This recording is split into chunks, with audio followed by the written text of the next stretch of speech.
Director, did the special counsel's office review and/or edit your written testimony? No. Do you have any doubt that Russia attempted to interfere in the 2016 elections? None. Do you have any doubt that the Russian government was behind the intrusions in the DNC and the DCCC systems and the subsequent leaks of that information? No, no doubt. Do you have any doubt that the Russian government was behind the cyber intrusion into state voter files? No. Do you have any doubt that officials of the Russian government were fully aware of these activities? No doubt. Are you confident that no votes cast in the 2016 presidential election were altered? I'm confident. By the time when I left as director, I'd seen no indication of that whatsoever. Director Comey, did the president at any time ask you to stop the FBI investigation into Russian involvement in the 2016 U.S. elections? Not to my understanding, no. Did any individual working for this administration, including the Justice Department, ask you to stop the Russian investigation? No. Director, when the president requested that you, and I quote, let Flynn go, General Flynn had an unreported contact with the Russians, which is an offense. And if press accounts are right, there might have been discrepancies between facts and his FBI testimony. In your estimation, was General Flynn at that time in serious legal jeopardy? And in addition to that, do you sense that the president was trying to obstruct justice or just seek for a way for Mike Flynn to save face, given he had already been fired? Well, General Flynn at that point in time was in legal jeopardy. There was an open FBI criminal investigation of his statements in connection with the Russian contacts and the contacts themselves. And so that was my assessment at the time. I don't think it's for me to say whether the conversation I had with the president was an effort to obstruct. I took it as a very disturbing thing, very concerning, but that's a conclusion I'm sure the special counsel will work towards to try and understand what the intention was there and whether that's an offense. Director, is it possible that as part of this FBI investigation, the FBI could find evidence of criminality that is not tied to the 2016 elections, possible collusion, or coordination with Russians? Sure. So there could be something that just fits a criminal aspect to this that doesn't have anything to do with the 2016 election cycle. Correct. In any complex investigation, when you start turning over rocks, sometimes you find things that are unrelated to the primary investigation that are criminal in nature.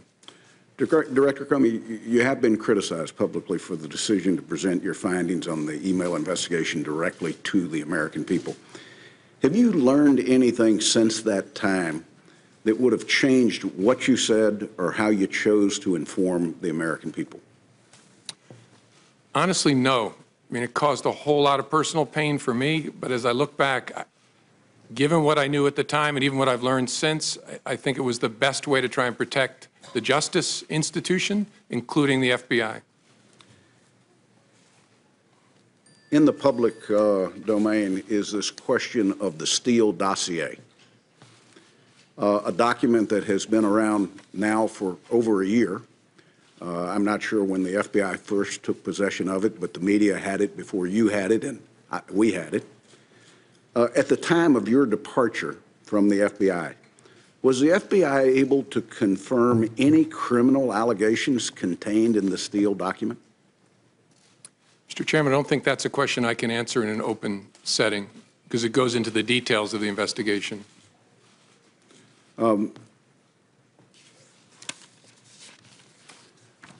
Director,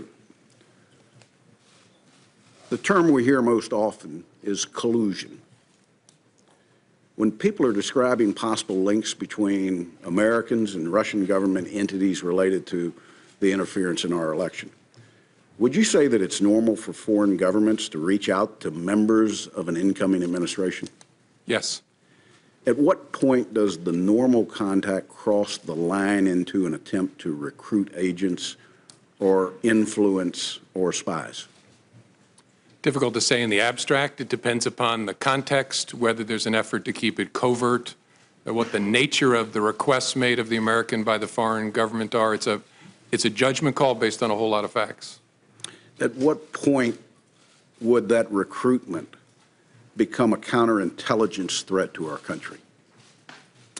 Again, difficult to answer in the abstract, but when a foreign power is using especially coercion or some sort of pressure to try and co-opt an American, especially a government official, to act on its behalf, that's a serious concern to the FBI and at the heart of the FBI's counterintelligence mission.